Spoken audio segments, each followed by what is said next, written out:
Tensions across the Middle East have surged dramatically as the ongoing war involving Iran, Israel, and the United States enters another dangerous phase.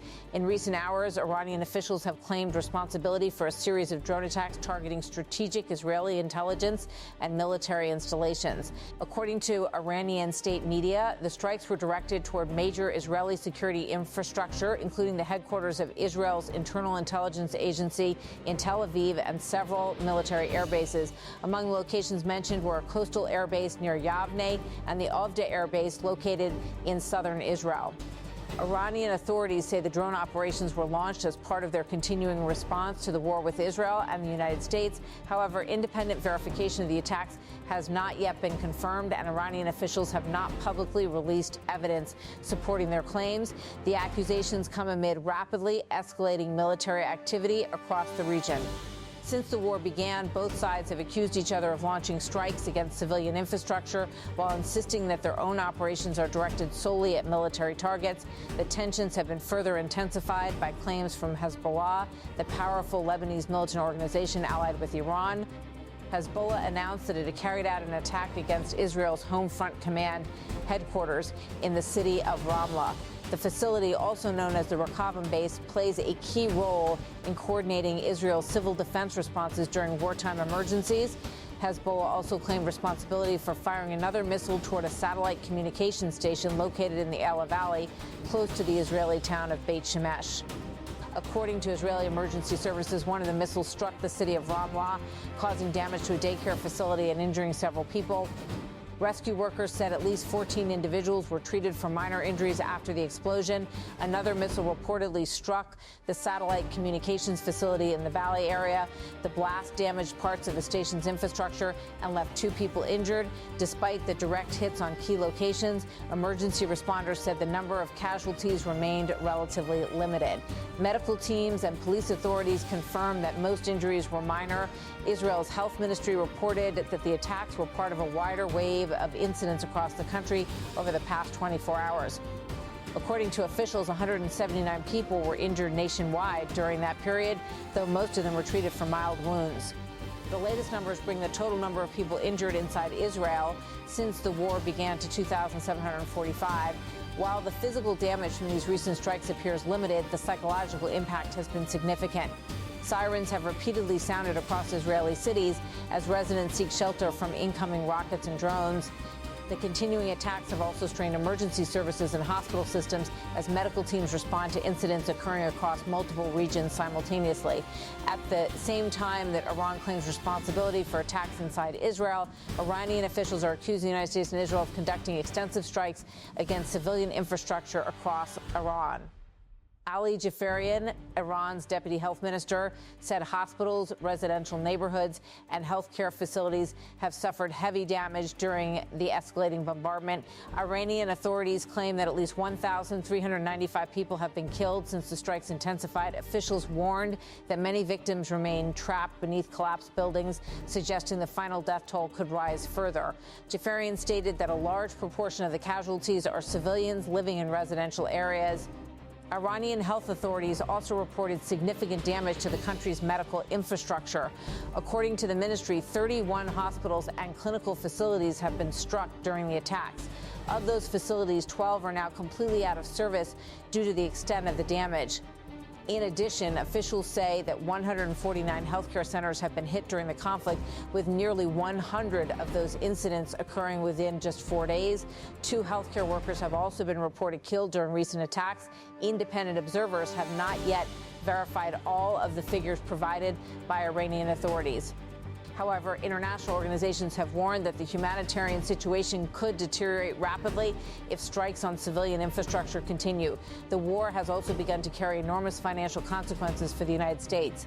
During a closed-door briefing with members of Congress this week, officials from the administration of Donald Trump estimated that the first 6 days of the war had already cost at least $11.3 billion. The estimate was shared with U.S. senators who have been demanding greater transparency about the conflict and its financial implications. Officials cautioned that the $11.3 billion figure represents only a partial estimate and does not include the full costs of the military campaign. According to congressional aides, the White House is expected to request additional funding in the near future. Some lawmakers believe the administration could ask Congress for as much as $50 billion to support the ongoing operations. Others say the final figure could be even higher, depending on how long the war continues. The Pentagon has also revealed that approximately $5.6 billion worth of munitions were used in the first 2 days of strikes alone. Those figures have raised concerns in Washington about the pace at which U.S. military stockpiles are being depleted. Members of Congress from both parties have warned that the defense industry may struggle to replenish key weapon systems quickly enough if the conflict drags on. Amid the rising costs and intensifying conflict, President Donald Trump has defended the military campaign. Speaking during a visit to Kentucky, Trump suggested that the operation had already achieved major success. Donald Trump said, "We won." The president then added another statement emphasizing his view of the campaign's success. Donald Trump said, "We won the bet." Trump also described how the operation received its name during planning discussions with military leaders. Donald Trump said, "They gave me like 20 names, then I see Epic Fury." I said, "I like that name." The operation he referred to is officially known as Operation Epic Fury. The military campaign launched jointly by the United States and Israel against Iran on February 28. During the same speech, Trump argued that Iran's armed forces had been devastated by the attacks. He claimed that the Iranian Air Force and radar systems had been effectively eliminated during the early stages of the operation. Donald Trump said their Air Force is gone, totally gone. He also asserted that Iranian missile and drone capabilities had been dramatically reduced. Donald Trump said their missiles are down 90%. Their drones are down 85%. The president added that U.S. forces were targeting weapons production facilities across the country. These claims have not been independently verified, and analysts caution that assessing battlefield damage during an active conflict is extremely difficult. Nevertheless, U.S. and Israeli officials say their objective is to cripple Iran's ability to produce ballistic missiles and advanced military drones. Another major concern stemming from the war is its impact on global energy markets. The Middle East remains a crucial hub for oil production and transportation. Much of the world's oil supply passes through the Strait of Hormuz, a narrow waterway connecting the Persian Gulf to international shipping routes. Recent incidents involving merchant vessels in the strait have heightened fears of disruptions to global energy supplies. The conflict has already caused significant volatility in oil prices, with global markets reacting sharply to developments on the battlefield. In response, international energy authorities have coordinated the release of massive amounts of oil from national reserves to stabilize prices. According to President Trump, approximately 400 million barrels of oil will be released from strategic reserves worldwide. The move is intended to prevent further price spikes and reduce pressure on global markets. Although the primary fighting is occurring between Iran, Israel, and the United States, the conflict has expanded across much of the Middle East.